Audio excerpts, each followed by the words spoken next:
അസ്സലാമു അലൈക്കും വറഹ്മത്തുള്ളാഹി. എല്ലാവരും എൻ്റെ ചാനൽ സബ്സ്ക്രൈബ് ചെയ്യും. ആരും സബ്സ്ക്രൈബ് ചെയ്യുന്നില്ല, എന്താ ചെയ്യുക? ആർക്കും നമ്മുടെ വീഡിയോ ഇഷ്ടപ്പെടുന്നില്ല എന്ന് തോന്നുന്നു. ആരും സബ്സ്ക്രൈബ് ചെയ്യുന്നില്ല, സങ്കടത്തിലാണ്.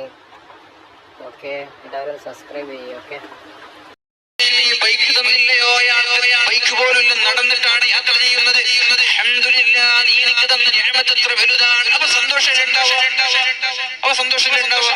മുകളിലേക്ക് നോക്കുന്തോറും നിരാശയും ടെൻഷനും കൂടുന്നതാണ്, താഴേക്ക് നോക്കുന്തോറും സന്തോഷം കൂടും.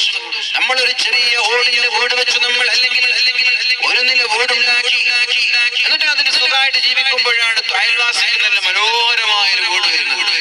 അപ്പൊ അതിങ്ങനെ നോക്കിയിട്ട് നമ്മൾ അല്ലാഹുവിനോട് പറയാം, പഠിച്ചോനെ എത്ര ചെറുത്ത പഠിച്ചോനെ, അയാള് വീട് എത്ര പേര്, എനിക്ക് അങ്ങനെ ഒരു വീടുണ്ടായിരുന്നു. ഇങ്ങനെ വിഷമം പറയാം.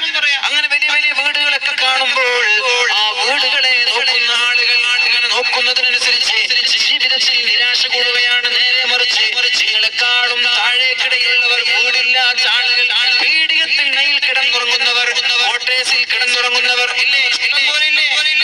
പീഡികത്തിണ്ണയിലും കോട്ടേഴ്സിലും വാടകത്ത് താമസിക്കുന്ന ആയിരക്കണക്കിന് ആളുകൾ നമ്മുടെ നാട്ടിലുണ്ടാകുമ്പോ നമ്മളെക്കാളും മനോഹരമായ വീട് വെച്ച ആളുകളെ നോക്കി എനിക്കതില്ലല്ലോ എന്ന ചിന്തയാണെങ്കിൽ ജീവിതത്തിൽ നിരാശ മാത്രമായിരിക്കും. പെരുന്നാളിന് മനോഹരമായ വസ്ത്രം ഭർത്താവ് വാങ്ങിച്ചു തന്നു, നല്ല വസ്ത്രം.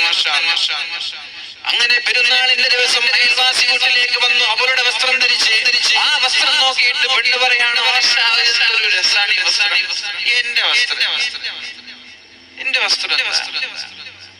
അപ്പോഴാണ് നിരാശയുണ്ടാകുന്നത്. നേരെ മറിച്ച് ആ പെരുന്നാളിന്റെ വസ്ത്രം പോലും വാങ്ങാൻ കഴിയാത്ത നൂറുകണക്കിന് ആളുകൾ ഇവിടെ ജീവിച്ചിരിപ്പുണ്ട് എന്ന് ചിന്തിക്കുമ്പോ എന്തോ ഒരു ഭാഗ്യവാന്മാരാണ് നമ്മളെന്ന് നമ്മൾ സ്വയം തിരിച്ചറിയുകയാണ്. നമ്മൾക്കൊരു തലവേദന വരുമ്പോഴേക്കും നമ്മൾ പറയുന്നു, യാ അല്ലാഹ്, എനിക്ക് മാത്രം തലവേദന, എനിക്ക് മാത്രം പനി. എന്നാൽ കാലാകാലം ക്യാൻസർ ബാധിച്ച്, ഷുഗർ ബാധിച്ച്, എയ്ഡ്സ് ബാധിച്ച്, മറ്റുള്ള വിവിധ രോഗങ്ങൾ ബാധിച്ച് നടക്കാൻ കഴിയാത്ത, ഇരിക്കാൻ കഴിയാത്ത, ജോലി ചെയ്യാൻ കഴിയാത്ത നൂറുകണക്കിന് ആളുകൾ നമ്മുടെ നാട്ടിലും കുടുംബങ്ങളിലും ഉണ്ടാകുമ്പോൾ ചെറിയൊരു അസുഖത്തിന്റെ പേരിൽ നമ്മൾ വേദനിച്ചാൽ പിന്നെ എങ്ങനെയാണ് ജീവിതത്തിൽ സമാധാനം ഉണ്ടാവുക? അതുകൊണ്ട് ഹോസ്പിറ്റലുകളിൽ പ്രയാസപ്പെടുന്ന ആയിരക്കണക്കിന് ആളുകൾ ഉണ്ടാകുമ്പോ എനിക്ക് എത്രത്തോളം ആരോഗ്യം അല്ലാഹു തന്നു എന്ന് മനസ്സിലാക്കാൻ കഴിയും.